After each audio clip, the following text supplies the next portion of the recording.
Prazer, Alfredo, receber você aqui Prazer é novamente. meu. Muito bom. A gente vai voltar ao nosso tema, né?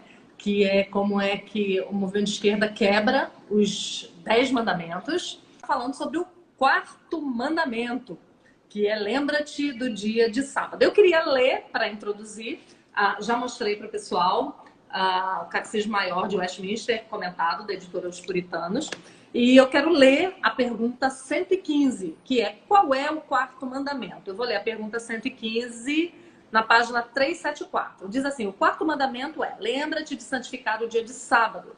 Trabalharás 6 dias e farás nele tudo o que tens para fazer. O 7º dia, porém, é o sábado do Senhor teu Deus. Não farás neste dia obra alguma, nem tu, nem teu filho, nem tua filha, nem teu servo, nem tua serva, nem teu animal, nem o peregrino que vive nas tuas portas para dentro, porque o Senhor fez em 6 dias o céu, a terra, o mar e tudo que neles há, e descansou o 7º dia. Por isso, o Senhor abençoou o dia 7º e o santificou.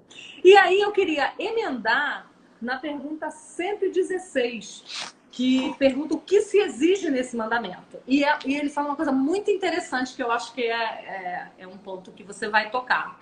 No quarto mandamento exige-se que todos os homens santifiquem ou guardem, santos para Deus, todos os tempos estabelecidos que Deus designou em sua palavra. E aí ele vai falar um dia em 7.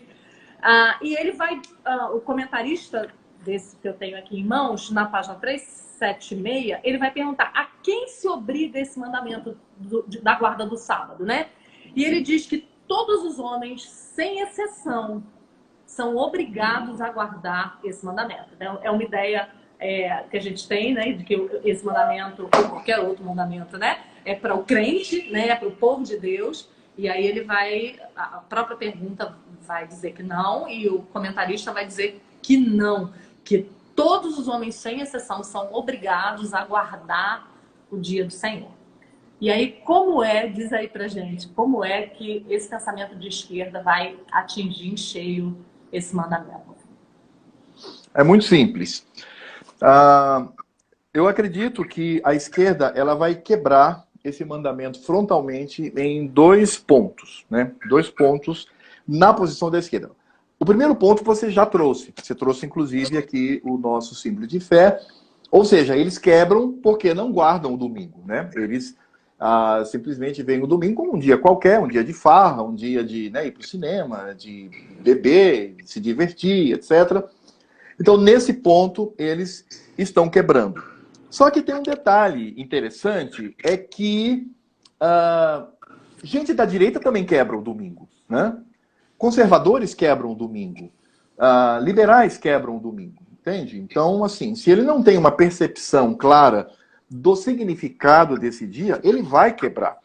Tem até cristão que quebra o dia do Senhor, né? Ele não é esquerdista, ele não é marxista, ele não tem essa proposição, ele quebra. Então, digamos que essa quebra mais geral, tá, o esquerdismo está inserido porque ele, conjuntamente com esses outros grupos, ele também quebra. Então, eu quero deixar bem claro aqui que nesse ponto até a direita, ela, de fato, desonra o Senhor, né? Como eu disse, conservadores que não guardam o domingo, né? Liberais muito menos. É dia de ir para o shopping, é dia de passear, etc., né? Mas eu considero o segundo ponto, que é um pouco mais profundo e é um pouco mais sério, que vai, de fato, mostrar como esse pensamento de esquerda ele é pernicioso. E eu vou responder isso lendo aqui o texto que está em Hebreus capítulo 4. Hebreus capítulo 4 vai falar do dia do Senhor. Mas ele vai falar do dia do Senhor numa aplicação maravilhosa. E diz assim, me permitam ler aqui, diz assim: temos, portanto, que, sendo-nos deixada a promessa de entrar no descanso de Deus, suceda parecer que algum de vós tenha falhado, porque também a nós foram anunciadas as boas novas, como se deu com eles. Mas a palavra que ouviram não lhes aproveitou, visto não ter sido acompanhada pela fé naqueles que a ouviram.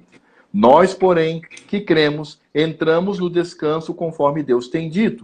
Assim jurei na minha ira, não entrarão no meu descanso, embora certamente as obras estivessem concluídas desde a fundação do mundo. Porque em certo lugar assim disse no tocante ao sétimo dia, e descansou Deus no sétimo dia de todas as obras que fizera. E novamente no mesmo lugar, não entrarão no meu descanso. Visto, portanto, que resta entrarem alguns nele e que, por causa da desobediência, não entraram aqueles aos quais anteriormente foram anunciadas as boas novas. Aí agora, vamos prestar atenção agora no que o autor de Hebreus vai dizer. De novo determina certo dia, hoje, falando por Davi, muito tempo depois, segundo antes fora declarado. Hoje, se ouvirdes a sua voz, não endureçais o vosso coração. Ora, se Josué, e está falando de Josué, lhes houvesse dado descanso, não falaria posteriormente a respeito de outro dia. Agora, olha só o que diz o verso seguinte. Porque aquele que é Cristo, que entrou no descanso de Deus, também ele mesmo descansou de suas obras, como Deus das suas. Bom, vamos lá. O que o autor de Hebreus está dizendo aqui? Bom, sendo bem rápido, o autor de Hebreus ele está fazendo uma associação direta entre o domingo e o descanso eterno. Ele está mostrando que quando nós guardamos o domingo, não é simplesmente guardar um dia como um fim em si mesmo. Esse dia ele é santo porque foi ordenado pelo Senhor, porque temos que lembrar, quando diz assim, lembra-te do dia de sábado, sábado ali não é necessariamente o sétimo dia, sábado é Shabat, que significa descanso. Então, lembra-te do dia de descanso. O que o autor de Hebreus está dizendo aqui? Infelizmente não há tempo de nós expormos toda a escritura, mas em linhas gerais ele está dizendo assim, resta um descanso. Esse descanso, obviamente, é a eternidade. E aí ele vai mostrar que esse descanso da eternidade está preconizado no descanso de Cristo. Porque quando ele diz aqui no verso 10, quando ele diz assim, portanto, resta um repouso para o povo de Deus. Verso 10, porque esse aquele é Cristo. Não é o crente, é Cristo. Ele diz assim, porque aquele que entrou no descanso de Deus, também ele, Cristo, descansou das suas obras, como Deus Pai das suas. Deus Pai descansou no sétimo dia. Deus Filho descansou no primeiro dia. E as obras de Cristo são as obras da redenção. Porque a criação, ela aponta para os nossos pais antes do pecado. Eles já foram criados sem pecado, já estavam no deleite do Senhor. Ocorre que com a queda, então Cristo vem, realiza a obra, e aí ele descansa não mais no sétimo, mas no primeiro dia. E esse primeiro dia é o dia da redenção. É o dia que aponta para o descanso eterno que nós teremos. Então, quando o crente ele guarda o domingo, ele não apenas está obedecendo ao Senhor, ele não apenas está se deleitando na presença de Deus, ele não apenas usufrui e desfruta de um dia separado, exclusivamente para viver totalmente voltado para o Senhor, mas quando o crente guarda o dia do Senhor, ele está dizendo com o seu gesto, um dia eu terei um descanso. É por isso que Paulo fala que quando Cristo vier e nós formos nos encontrar com Cristo, ele fala o quê? O soar da última, o quê? Trombeta. Por quê? Essa trombeta era o chofar do Velho Testamento. Lá no Velho Testamento, quando havia a santa convocação para o ajuntamento solene, para o culto, então o levita ia lá e tocava a corneta. O que era a corneta? Pare, acabou, largue tudo que você está fazendo, junte-se a nós, nós estaremos agora na presença do nosso Deus glorioso, num culto, onde nós vamos adorá-lo, nós vamos ter os nossos pecados expiados e vamos ouvir a sua voz. Por isso, quando Paulo diz que a vinda de Cristo é o toque da última trombeta, é porque será a última trombeta nos convocar para um culto que será eterno. Então, a convocação para o céu é uma convocação para o culto. Nós estaremos nas bodas do Cordeiro, num dia que será eterno, que é o dia do Senhor, é o dia do deleite.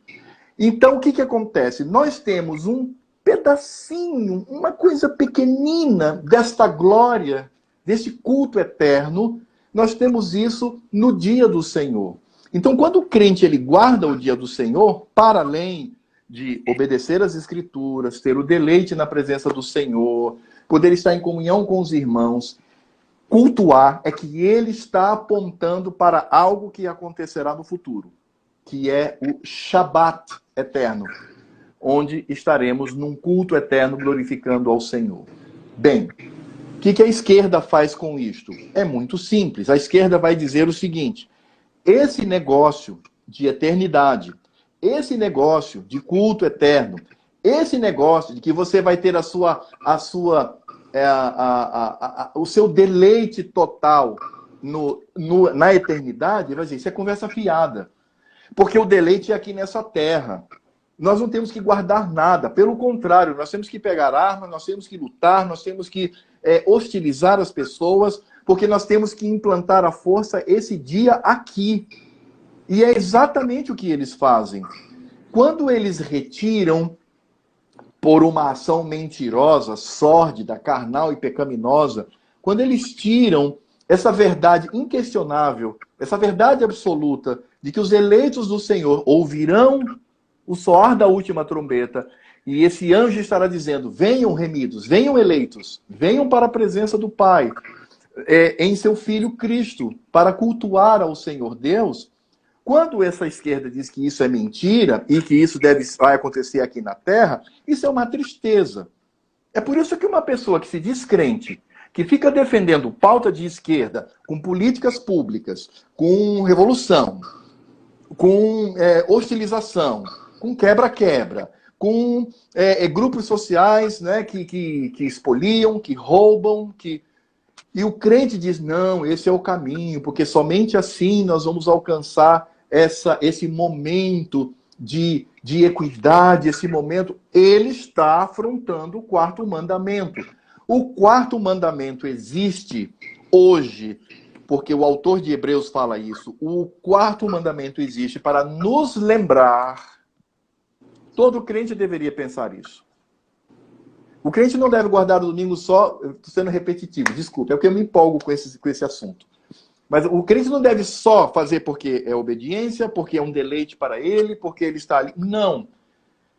Quando ele abre os seus olhos e é o dia do Senhor, ele deve dizer assim, Senhor, eu vou viver um pouquinho, e até de maneira imperfeita por nossa causa, homens, aquilo que eu aguardo viver contigo na eternidade. Então, quando a esquerda ela estabelece que esse dia eterno não existe, quando diz que tudo isso é mentira, que religião é o ópio do povo, que o Senhor Deus seria um delírio do ser humano, está afrontando o quarto mandamento. É impressionante isso, porque às vezes quando eu dou palestra e falo sobre isso, e às vezes eu pergunto se tem oportunidade, né? E a resposta vem daquela que você colocou e que está correta, né? Não, porque eles são obrigados a guardar e deveriam guardar. É verdade. Mas como eu disse, isso não precisa ser esquerdista para não guardar o dia do Senhor. Tem crente que não guarda o dia do Senhor. Mas o grande problema é que eles afrontam esta eternidade com Cristo. E quando eles afrontam essa eternidade com Cristo, eles afrontam a obra redentora de Cristo. Porque foi o dia que Cristo descansou, trazendo-nos a redenção que nos levará todos os eleitos, desde Adão até o último eleito se converter. Isso parece coisa de velho mesmo, né, Simone? O último eleito a se converter, né? Vai existir esse dia vai chegar. E é quando nós estaremos com o Senhor. Então, quando eu defendo pautas de esquerda que insistem em montar um paraíso na Terra formado por depravados, porque no momento em que um crente acredita que pela força, pela luta, pela militância, pela visão crítica socialista, você pode plantar aqui uma sociedade boa, você está dizendo que o homem não é depravado. Então ele já está quebrando frontalmente o que o Senhor afirmou. Quando um crente acredita na possibilidade, pela luta, de estabelecer uma sociedade justa, ele está quebrando o quarto mandamento. Porque ele está dizendo que tudo que nós fazemos com relação ao quarto mandamento, a guarda do dia do Senhor, e para aquilo que ele aponta, porque esse dia tem que apontar para a glória de Cristo.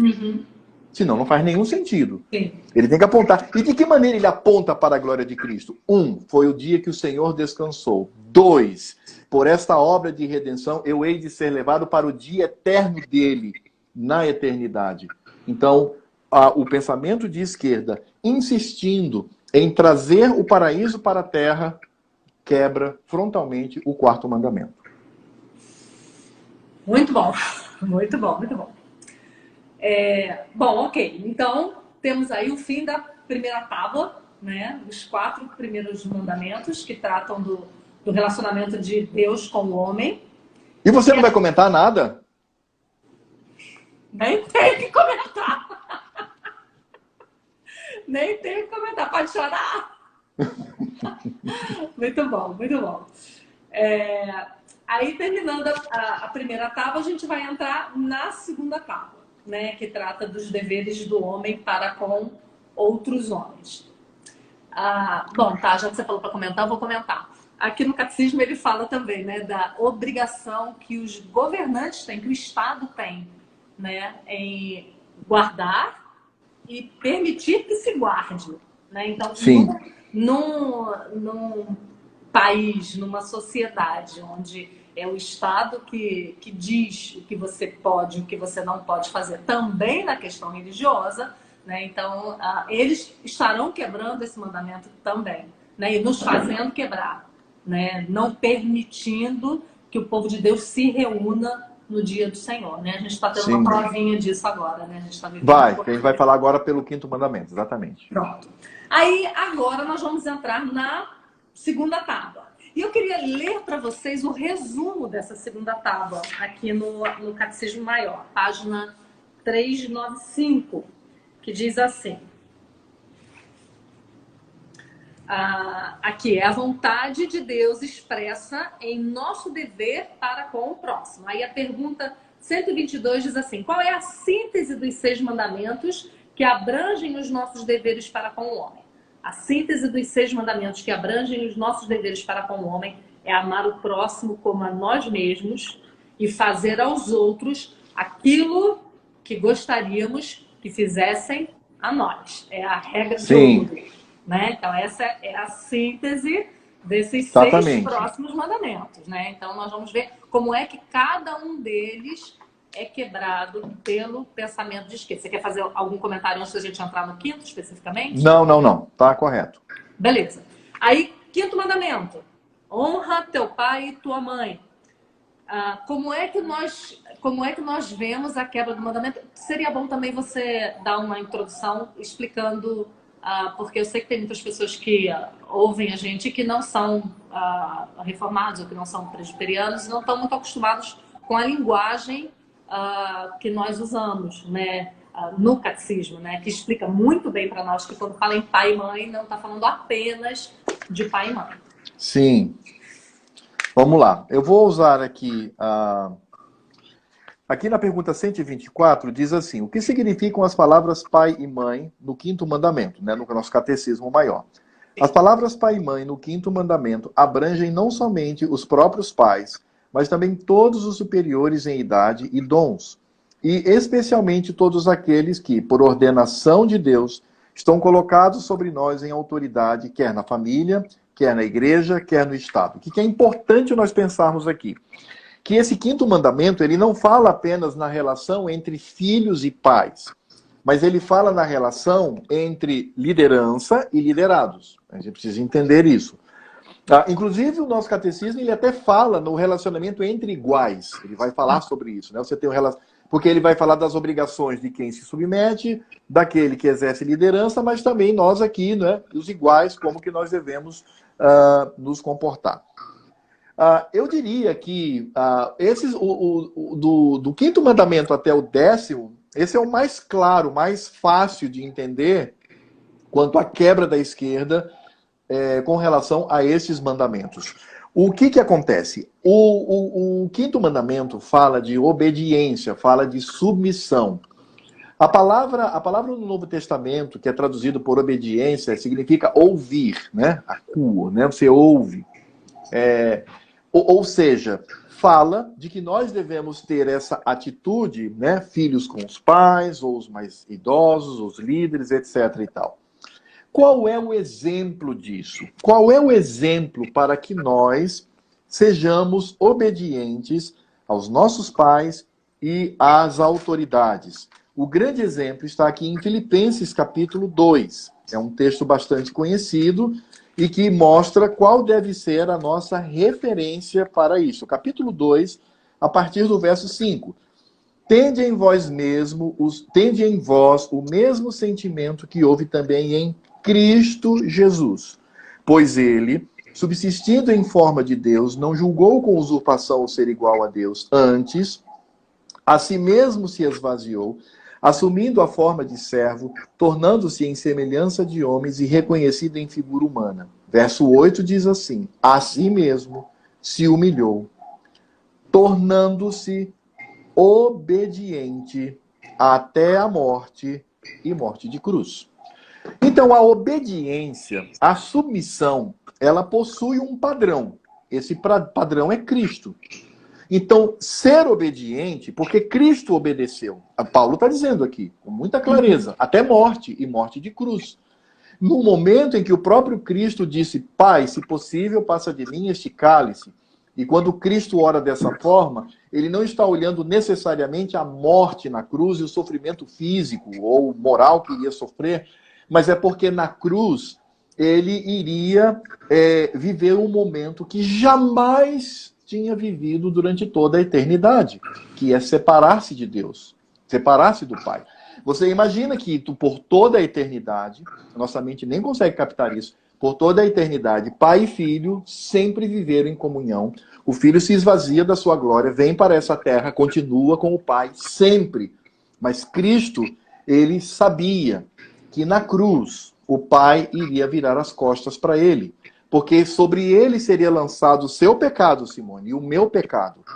Não de Cristo, porque ele não tinha, mas por sua causa e por minha causa, iria jogar toda a cólera e toda a ira de Deus sobre ele. E naquele instante, Deus iria virar as costas para ele. E aí é quando ele grita: Deus meu, por que me desamparaste? Então, esse foi o maior sofrimento de Cristo, porque ele nunca havia experimentado em toda a eternidade essa separação com o Pai, esse cortar da comunhão, que depois retorna, obviamente. Mas Cristo obedeceu. Embora ele tenha orado: Pai, se possível, passa de mim esse cálice, mas que não seja feita a minha vontade, sim a tua vontade. Ele dizia o tempo todo que para aquilo ele tinha vindo a este mundo. Ou seja, Cristo é o paradigma da obediência e da submissão. Agora eu te pergunto, Simone, quem é você e quem sou eu para agirmos de maneira contrária? Quem somos nós para sermos insubmissos, revolucionários, militantes, desrespeitosos e destruidores desse tipo de relação que existe? Porque a submissão, ela acontece porque isso está na economia da Trindade. O Filho se submete ao Pai, tanto que ele vai conquistar todas as coisas e depois vai entregar ao Pai. Isso não significa dizer que Cristo é menor que Deus Pai. Não. Como Deus, como pessoas são iguais, mas a função é a mesma coisa homem e mulher. Sim. A mulher não é menos que homem. Sim. Não é? Mas a função é diferente. Né? Você tem Deus Pai, Deus Filho, homem, mulher. Então, veja, quando nós falamos de obediência, quando nós falamos de submissão, nós estamos falando de um paradigma.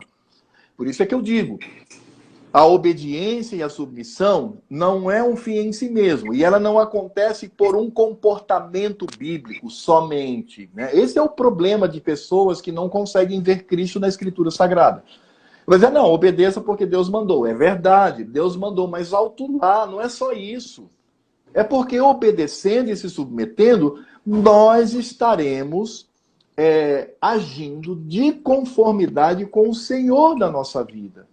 Ora, Cristo ficou diante de autoridades, ficou diante de Pilatos, ficou diante de Herodes, ficou diante ali do conselho dos judeus, né? E quando Herodes, até nervoso, fala assim, por que você não fala? Você não sabe que eu tenho poder para te soltar? E Cristo olha para ele e fala assim, nenhum poder você teria sobre mim, se do alto não lhe fosse concedido.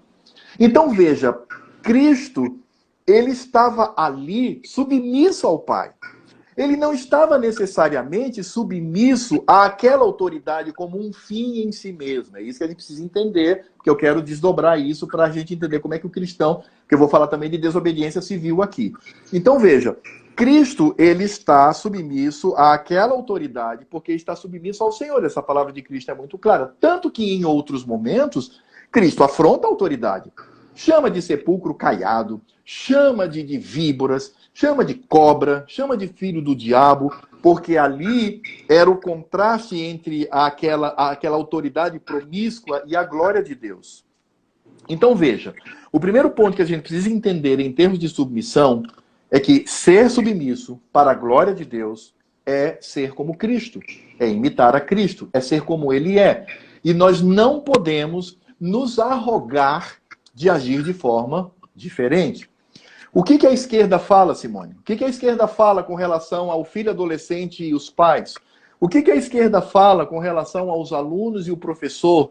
O que a esquerda fala com relação aos mais velhos? Vamos supor que esse mais velho seja um conservador, uma pessoa de direita, uma pessoa... E esse neto, ou essa pessoa mais jovem, seja revolucionário, né? seja envolvido nesse pensamento de esquerda, é simplesmente você se insurgir.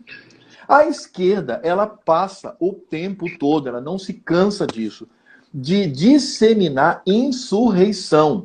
Porque é necessário, para a esquerda, é necessária a insurreição. Por quê?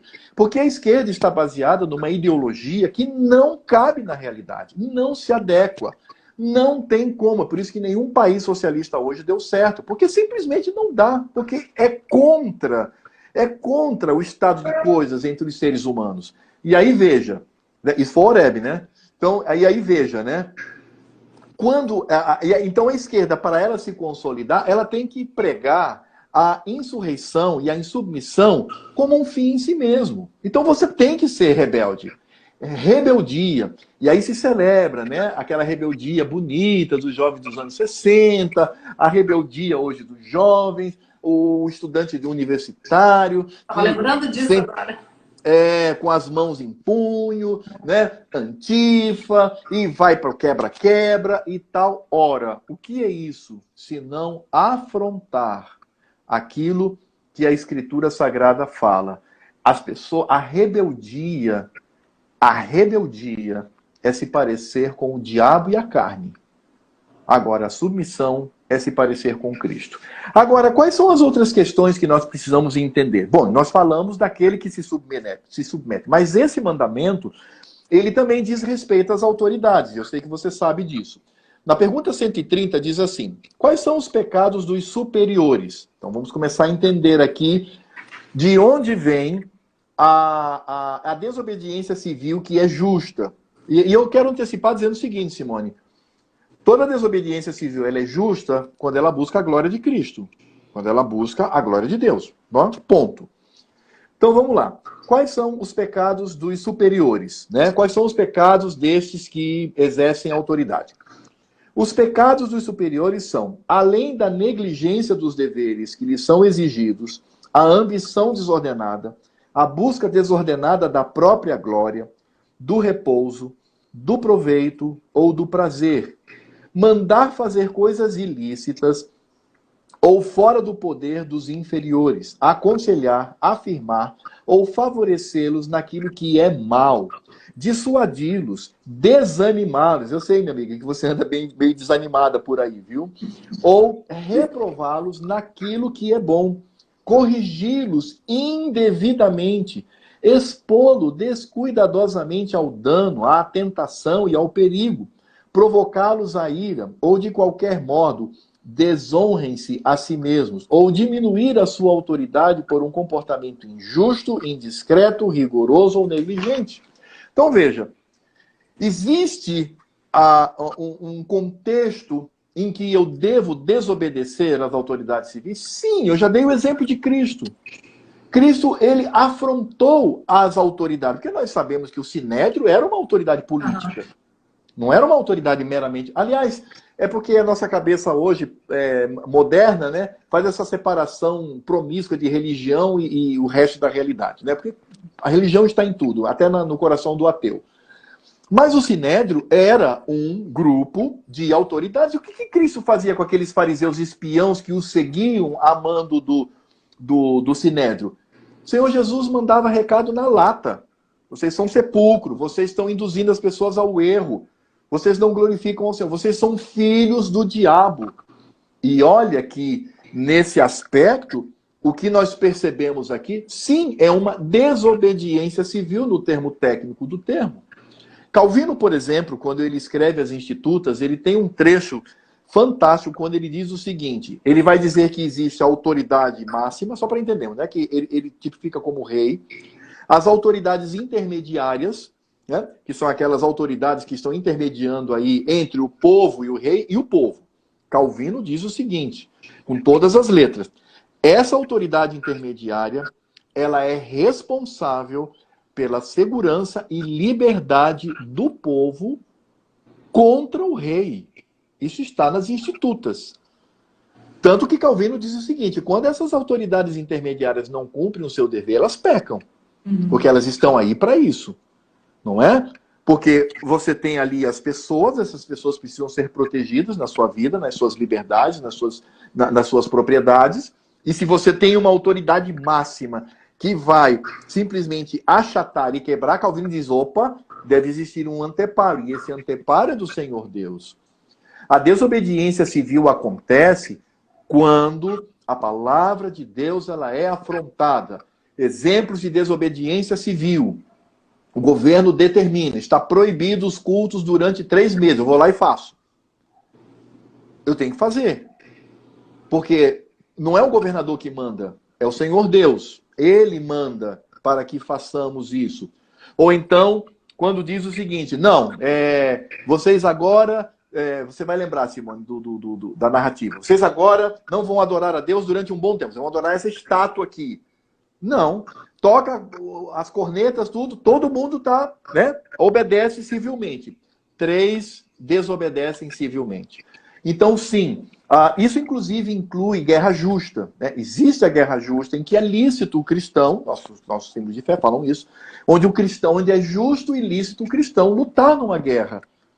Sobretudo quando ele percebe que essa luta ela existe para a glória de Deus. Eu sempre tenho dito o seguinte, Simone, muita gente, influenciados pelo esquerdismo, acham que Cristo é pacifista.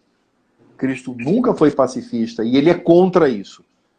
O que Cristo tem é a paz que excede todo o entendimento, ainda que isso seja em momento de turbulência. Então, veja, o que esse mandamento nos ensina é a submissão, é você ter o respeito devido por autoridades, sejam elas seus pais, sejam as autoridades civis, seja o seu professor na escola, seja o seu pastor, seu líder espiritual, você tem que ter esse respeito. Insurgir-se contra ele por conta de uma ideologia, porque não é para a glória de Deus, é por uma ideologia, eu sou rebelde, né? Rebeldia e tal. Né? Isso daí é simplesmente quebrar esse mandamento. Volto a dizer, existem situações em que o crente pode sim viver uma desobediência civil? Sim. Mas fora esse ponto, que se resume tudo em manifestar a glória de Cristo, fora esse ponto, eu devo me submeter. Então, quando a gente percebe greve, essas manifestações violentas, isso tudo está afrontando ao Senhor. Alfredo, significa então que o crente não pode ir numa manifestação pública? Pode, até deve. Desde que não seja... Já tive uma discussão fenomenal com irmãos muito queridos nossos, né? Desde que não seja no domingo, claro que você pode ir, não é? Por exemplo, uma manifestação que fale saia em defesa da família, saia em defesa dos bons costumes, saia em defesa contra esse estado de coisas da esquerda. É lícito, sim, pacífico, vai lá e faz. Ou então, se você tem um momento de guerra, um momento, se for justo, você participa. Porém, o quinto mandamento, que abrange tudo isto, ele fala da submissão. Ser submisso, crente, é se parecer com Cristo. A esquerda, ela impõe a você para que você se pareça com o diabo e você se pareça com a sua carnalidade, você dê vazão à sua carne. Essa história de militância, essa história de enfrentamento, olha os termos que usa, enfrentamento. Invasão. Olha, invasão, isso tudo é do diabo. Isso não leva à glória de Cristo. Cristo não é glorificado. Você está sendo enganado porque você acha que está fazendo isso por causa dos pobres. Você não está fazendo isso para a esquerda por causa dos pobres. Você está simplesmente defendendo um sistema, uma ideologia que é anticristã. Então, a esquerda frontalmente quebra o quinto mandamento. Muito bom, muito bom. No Catecismo Comentado, ele fala exatamente o que você acabou de falar sobre a questão da desobediência civil, né, quando necessária. Lá na página 400 e... Não diz o número de página não, Simone, senão tem gente que não vai comprar, porque vai ser que é muito grosso. Use de sabedoria, mulher. Minha gente, tem que estudar. Tem que estudar, não dá pra viver. Olha, enquanto você estava mostrando a capa, Simone, eu estava dizendo assim, ainda bem que a Simone só está mostrando essa parte, né? Tomara que ela não vire, né? Vamos lá, página 400 e... mais ou menos no meio do livro, né, Simone? No meio. Ai, Alfredo, tu me desconcentrou. Desculpa. Página 401, vamos lá. É um gaiato, né? Que atitude devemos tomar? Esse é o comentário, né? Que atitude devemos tomar para com as ordens e os conselhos dessas autoridades? Devemos ter uma atitude de obediência voluntária às suas ordens e conselhos, desde que eles sejam lícitos, isto é, de acordo com a lei de Deus. E na 6, logo embaixo, ele diz: temos de algum modo a obrigação de cumprir ordens que contrariem a lei de Deus? Não. A lei de Deus, revelada na Bíblia, é o padrão final do certo e do errado. Então, o que você falou, né? A autoridade, ela não é um fim em si mesma, mas ela visa a glória de Deus. Sim. Então, quando vamos supor, vamos supor, Oreb exatamente, Oreb como um ministro da palavra, né? Nosso querido Oreb. Né? Podia botar ele de vez em quando para dar um tchauzinho aí, para matar a saudade também. Com saudade desse cabra. Como um ministro da palavra. Aí chega alguém e fala assim, nós queremos que você faça uma cerimônia, e essa cerimônia é contrária à escritura sagrada. Então, você tem que fazer porque é lei. Você tem que fazer porque o Estado ordena. Tem um teórico que ele viveu na mesma época de Karl Marx, chamado Frederic Bastiat. Já falei aqui, acho que na outra live, na primeira live. Ele fala isso. Ele tem um livro chamado A Lei. É um livro preciosíssimo, muito bom. E fininho, viu, Simone? Esse aí dá para ler numa sentada. E quando ele fala sobre a lei, ele diz que o Estado, se os cidadãos não tiverem cuidado, o Estado pode criar leis que são injustas, desumanas, e que vão contrariar as liberdades das pessoas. E ele dizia, isso é o começo do fim. Então, é claro que, para nós cristãos, o que pode acontecer para que a gente não se submeta e venha se insurgir contra a lei? Tudo aquilo que contraria a palavra do Senhor. Por exemplo, hoje você tem temas bíblicos que, se você pregar e alguém denunciar, você pode ser preso. Mas eu vou deixar de pregar? De jeito nenhum. Eu vou pregar. Não me deixarei intimidar. Que me prendam. Eu sempre digo em tom de brincadeira, você sabe, né, na escola dominical, quando eu falo nesse assunto para os crentes, eu falo, irmãos, SAF, se prepare, viu? Porque talvez você tenha que levar um bolinho, né, um pãozinho para o seu pastor preso lá, porque simplesmente eu não vou deixar de fazer isso. Antes importa obedecer a Deus do que os homens. É justamente isso. Pedro disse isso, exatamente. E falou isso diante das autoridades. Agora, detalhe, excetuando isto, toda e qualquer insurreição é diabólica. Toda ela. Retirando esse ponto da lei de Deus, da glória de Cristo. É interessante que algumas, até pastores perguntam assim, Alfredo, você é motivado por quê? Para você ficar nessa campanha contra pensamento de esquerda, blá, blá, blá, blá. Eu digo assim, é uma simples, bem simples, a glória de Cristo. É isso. Eu não estou defendendo aqui um lado, num espectro, não estou defendendo a direita, até porque existem áreas dentro da direita que são perigosas e são pecaminosas, na direita, não é? Ó, a live vai cair, eu vou voltar para a gente terminar, tá? Mas ela vai cair tá bom. em 29 segundos. Então, assim, não, era isso que eu tinha a dizer, não é? Esse mandamento, de fato, ele é quebrado dessa forma por esses esquerdistas. Beleza. Então, vamos terminar. E vamos deixar o 6º mandamento, que também vai ser puxado para o nosso próximo encontro. Alfredo, valeu. Foi muito bom. Benção mesmo, viu? Deus te abençoe. Um abração para todo mundo aí.